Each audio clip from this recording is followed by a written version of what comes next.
이게 너무 많이 오르다 보니 이거 지금 버블 아니냐, 이거 언젠가 좀 꺼지지 않을까? 지금 버블이라서 좀 위험해 보이는데? 이렇게 이야기하는 분들도 상당히 많으세요. 네. 부효님 같은 경우는 어떻게 보시나요? 이게 부동산만 가지고 얘기를 하게 되면 또 그렇게 보시는 분이 있는데요. 이 부동산 시장도 일종의 자산 시장이잖아요. 그렇죠. 근데 그 자산 시장이라고 하는 부분은 부동산만 있는 게 아니라 다른 것도 있거든요. 그러면 옛날부터 지금까지 자산 시장의 움직임을 보게 되면 버블이라고 하는 것들을 이때부터는 버블이다라고 얘기하는 그런 논리가 어느 누구도 뭐 이때부터는 버블이야 라고 하는 어떤 공식을 발견했다거나 그런 게 없어요. 버블은 말 그대로 지나고 난 다음에 알게 되는 것 같아요. 그렇기 때문에 버블이라고 하는 부분은 저는 사실상 그걸 언급하는 거는 경고 차원에서는 좋다라고 보는데, 문제는 그 버블이다 떠드는 그 내용들이 현실적으로는 아닐 가능성이 높다라고 보고 있어요. 더더구나 이 버블이라고 말을 하는 거를 자세히 보게 되면 주식시장이든 부동산 시장이든 가격이 올라감으로 인해서 지금 많은 사람들이 들어오잖아요. 그러면 요즘 같은 경우는 코인 때문에 얘기들이 많은데, 이 코인도 어떻게 보면 자산시장에서 일어나는 그 사람들의 행동에 의해서 나타나는 현상인데, 돈이 된다 보니까 몰려들었다가 지금 떨어지는 상황이면, 이게 이제 앞으로 계속 떨어지면 바로 직전의 상황이 버블이었을 거예요. 근데 누가 버블이라고 알았냐 이거죠. 모른다는 거죠. 자산 투자에 있어서 부동산, 주식, 뭐 코인 다 할 것 없이 버블은 꺼지기 전까지는 아무도 모르는 거예요. 다만 과거의 경험으로 인해서 이렇게 해서 사람들이 몰려들었다가 빠져들었을 때 떨어지는 관점, 그때의 시점이 버블이다라기 때문에 그걸 가지고 지금 버블이다 얘기하는 거는 경고하시는 건 고마워요. 감사하죠. 왜냐하면 무리하게 들어오는 사람들을 막는 효과가 있으니까. 근데 그거를 저는 오히려 반대로 얘기하고 싶은 게, 그거를 버블이라고 하고 얘기하면서 자극적인 표현을 하면서 자신의 뭐 유튜브라든지 기타 뭐를 통해서 어그로를 끌어서 자기를 알리려고 하는 목적을 가진 분들이 더 많다고 보기 때문에, 그거는 버블이다 아니다라고 말하는 거는 웃긴 소리다 라고 저는 생각을 해요. 오늘 좀 세게 얘기했죠? 네, 아주 좋습니다. 아주 좋아요. 이게 유튜브의 매력 아니겠습니까? 현재가 고용 버블인, 먹는 거 아니고. 네, 현재가 버블인지 아닌지는 아무도 모른다는 거죠. 모르는 거죠. 왜냐하면 네. 지난장에 2006년도, 2007년도 그때 저도 그때 분명히 투자하고 있을 때인데, 분명히 누군가는 버블을 걱정했었어요. 그리고 버블을 얘기하는 사람 되게 많았고요. 그리고 저도 이거 버블 아니야 라는 걱정을 했었어요. 근데 그 버블이 꺼지는 과정을 자세히 보니까 여러 가지 신호들이 쌓이고 그리고 사람들이 그래서 모든 사람들이 아니다라고 해서 수요가 빠졌을 때 떨어지는 상황이 있었고, 그 상황의 어떤 현상, 그 모멘텀이 됐던 하나의 신호가 그때는 있었던 버블, 그 금융위기였죠. 그런 것들이 영향을 미쳤던 거지, 뭐 이렇기 때문에 이렇게 된다라고 하는 어떤 운명론적인 접근은 쓸데없는 생각이다 라고 생각을 해요. 사실 버블은 작년에도 버블 얘기했었고, 맞아요. 그렇죠. 재작년에도 버블 얘기했었잖아요. 근데 서울이 지금 작년과 비교해서 지금 계속 버블이니까 버블이다 말은 맞는데, 사실 떨어지는 상황을 알 수가 없는 거기 때문에 그거를 단정지어서 얘기할 수는 없다. 투자자는 오로지 그 상황을 이용해서 수익을 어떻게 안정적으로 창출하느냐가 더 중요한 것 같다. 이렇게 말씀을 드릴 수밖에 없죠. 그것도 일반인들 같은 경우는 그런 버블이다라는 이야기를 많이 듣다 보니까 실제적으로 내 집이 필요한 분들 같은 경우도 그게 무서워서, 혹시나 내가 사고 나서 바로 떨어지면 어떡하지? 이런 부분이 좀, 그런 리스크가 좀 무서워서 오히려 구매를 안 하는 경우도 상당히 있으세요. 그럼 네. 이런 분들 같은 경우도 버블이다 걱정할 게 아니라 감당 가능하다면 내 집을 마련하는 것도 괜찮다라고 보시나요? 그럼요. 제가 그분들을 자세히 보게 되면 그분들의 기준점이 있어요. 기준점이, 머릿속에 이미 기준점이 있거든요. 근데 그 기준점을 자세히 보게 되면 첫 번째, 손해보기 싫다예요. 그렇죠. 이득은 보고 싶은데 손해보긴 싫다. 그리고 두 번째 기준점을 자세히 지켜보면 직전에 싼 가격의 기준이 잡혀 있어요. 뭐 그러다 분양가가 보니까 기준이라던가. 이전 몇 년 전 몇 가격이라든지 년 전에 분양할 때 그때 내가 아는 했었어야 가격. 되는데, 네. 그 기준이다 보니까, 그 기준점으로 보니까 지금이 굉장히 높은 거예요. 그러다 보니까 당연히 올라갔고, 그러니까 그 기준으로 보면 너무 많이 올랐으니까 떨어지면 난 손해보는 거야. 이렇게 단편적으로 보는 거거든요. 저는 오히려 거기서 기간을 좀 벌렸으면 좋겠어요. 그분들이. 물론 저의 경우가 그랬던 것 같아요. 저도 그 고민을 하고 도대체 모르겠다. 근데 예전 사례를 그래서 좀 기간을 넓게 벌려서 예전 사례와 지금을 갖다가 내가 본 구간은 여기였다가 옆으로 벌렸거든요. 그랬더니 예전에 비싸다고 말했던 버블 때보다 떨어지는 상황도 있었어요. 근데 결국엔 다시 올라서 그때 버블이라고 말했던 가격 이상으로 나온 게 현재의 모습이라는 걸 알게 됐죠. 그리고 그 오랜 기간 동안에 그 당시에 버블이라고 했던 금액을 넘어서서 계속 올라갈 수밖에 없는 상황이 있었고, 보통 그걸 우리들은 인플레이션이라고 불렀고, 그러면 장기적으로 보면 안 보는 장사잖아. 근데 지금 이분들은 거기서 빠른 시간에 빨리 벌려고 하는 거잖아요. 그러니까 나중에 박탈감이 오고. 그러니까 저는 그분들은 무슨 말인지는 알겠어요. 근데 그게 머릿속에는 과거를 기준으로 하고 떨어져서 손해보는 건 싫고, 그리고 단기간에 벌고 싶다. 이 세 가지 조건이 같이 맞물려 돌아가기 때문에 나타나는 현상인데, 이거를 내일이래 아니라고 생각하고 조금 객관적으로 보려고 하게 되면, 지금 뭐 강남에 있는 아파트든 서울에 있는 아파트든 또는 그 다른 동네에 있는 모든 아파트들이 그 이전보단 다 올라 있다. 그건 나는 소리 하나 아니지 않느냐. 이렇게 간단하게 접근하게 되면 내 집 마련이라고 하는데 돈 약간 어떤 구간 내에 손해를 본다 하더라도 결국 다 올랐거든요. 그렇게 생각하면 좀 편하게 갈 건데, 요 세 가지 생각에서 멈춰져 있는 경우가 좀 많다라고 생각이 들어요. 그러면 절대 안 된다. 맞아요. 내 집 마련하는 사람도 주거적인 안정뿐만이 아니라 시세 상승을 항상 바라고 있는 게 있기 때문에 내가 가격이 내리게 되면 마음이 너무 아프잖아요. 그러다 보니까 그런 경험을 하기 싫으니까 가장 최저점을 잡고 싶어 하는데, 사실 그거는 어려운 것 같아요. 그러니까 지금 투자하는 분들이 제일 고민하는 게 그거예요. 너무 많이 올랐다. 너무 많이 올랐다 아니다가 모르겠다라고 분명히 제가 얘기를 하고 있는데, 오히려 그게 더 오르거나 더 떨어지려면은, 그런데 그 주변에 있는 사람들이 지금도 막 덤벼들고 있고 아직도 물량이 부족해. 이러면 더 오르는 거예요. 지금 아무리 비싸도.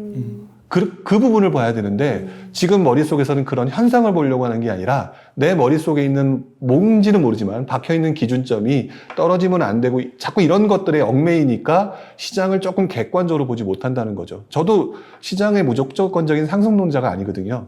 저는 분명히 떨어진다고 보고 저도 떨어지는 상황을 분명히 봤고, 하지만 손해는 명목이더라. 그거를 갖다 가지고 있었다면은 오히려 장기적으로 이득이었는데 왜 지금 현재 그런 행동을 하지 않을까? 이게 좀 아쉬운 거죠. 물론 젊은 분들이 많기 때문에 그 경험이 없어서 그런 거라는 건 이해는 하는데, 그랬다면 과거를 한번 돌아보셨으면 좋겠다. 내가 어렸을 때 엄마 심부름 콩나물 사러 가고 두부 사러 갔었던 내 가격과 지금의 가격은 엄청난 차이가 있거든요. 부동산은 안 그럴까요? 원료 가격이라는 게 있는데. 그런 부분을 생각하면 조금 편하게 생각하실 수 있지 않을까라는 생각이 들어요. 그렇죠. 시멘트 가격 오르고. 네. 철근 가격도 오를 거고. 인건비도 오를 거고. 네. 그러면 결국에는 지금 현재 분양가는 비쌀지 몰라도 나중에 몇 년 지나면 그 재료들이 투입되고 인건비가 투입돼서 짓는 가격보다 더 낮은 가격이 올 수도 있어요. 지금의 분양가가. 그때까지 가지고 있으면 손해는 아니에요.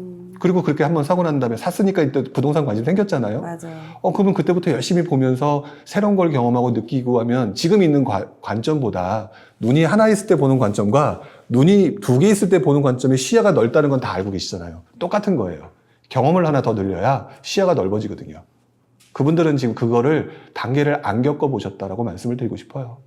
정말 내 집 마련을 하고 나서 가장 크게 많이 변한 게 확실히 그 부동산에 관심을 갖게 되더라고요. 일단은 내 돈이 들어가서 뭔가 하나 샀기 때문에 이걸 계속 시세 체크도 하겠지만 관심을 안 가질 수가 없는 거예요. 이거 떨어지면 어떡하나 그러기도 하지만, 그러면서 또 다른 지역에 또 아파트도 볼 수도 있는 거고, 투자로 또 접근할 수도 있는 거고. 책에 있는 내용을 좀 이제 좀 여쭤보면, 부동산 시장을 이해하기 위해선 7단계의 흐름이 중요하다라고 이제 소개해 주신 부분이 있어요. 어떤 이야기인가요? 지난번에 나왔던 책에서는 제가 그 책 이제 내용이 후반부에 나왔고, 그 다음에 아주 간단하게 언급을 했었어요. 그래서 처음에는 이제 침체기였고, 그 다음에 회복기, 그 다음에 상승기, 그 다음에 이제 급등기, 이렇게 간단하게 표현을 했거든요. 근데 제 책에도 이제 처음에 언급을 했는데, 그 책이 나오고 난 다음에 제가 댓글 보고 되게 놀랐던 적이 있었어요. 뭐라고 댓글이 달렸냐면, 감사합니다. 책 잘 읽었습니다. 앞으로 다가올 침체기에 대비하겠습니다. 근데 지금 와서 보면 되게 어이없는 소리잖아요. 근데 그 얘기를 듣고 되게 놀랬었어요. 내용은 난 분명히 상승기에 관련된 거를 준비해서 쓴 건데, 그러니까 머릿속에 아까 말했던 기준점하고 똑같은 거예요. 내 머릿속에 지금 상황이 너무 많이 오른 거죠.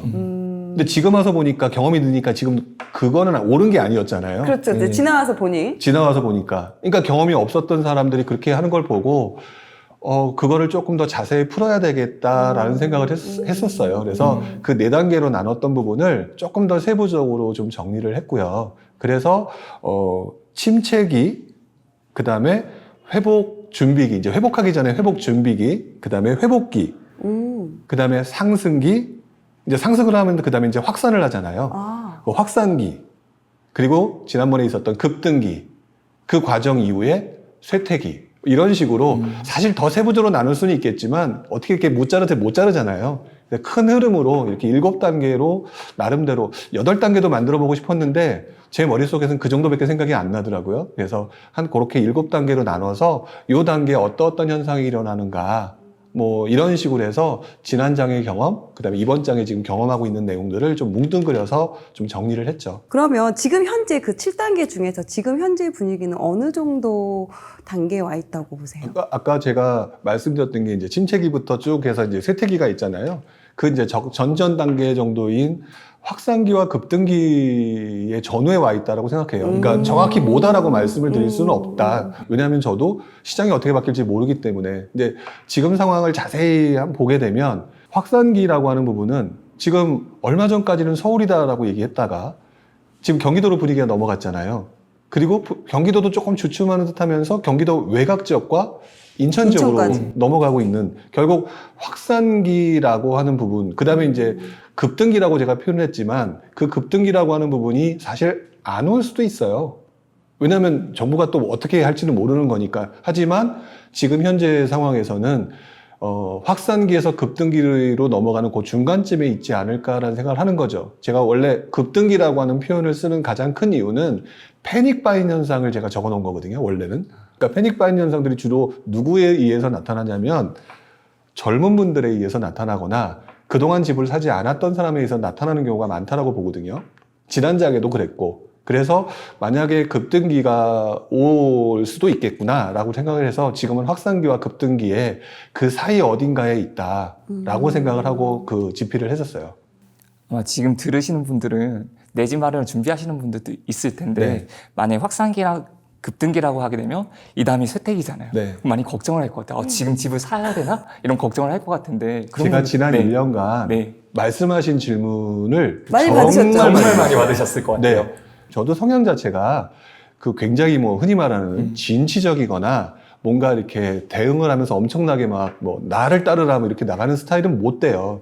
그러니까 저도 지난장, 지지난장 그때 지금 말씀하신 분과 똑같은 행동을 취했던 사람이에요. 저 역시도. 근데 그때 그래서 제가 어떤 경험을 했었냐면 이런 경험을 했었어요.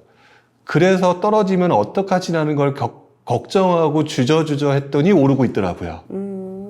그리고 난 다음에 결국에는 어떤 느낌이냐면 그러니까 떨어지지 않으니까 이게 피해의식이 상당해요. 피해의식이 상당하다 보니까 나중에 어떤 현상이 나타나냐면 뭐야 안 떨어져?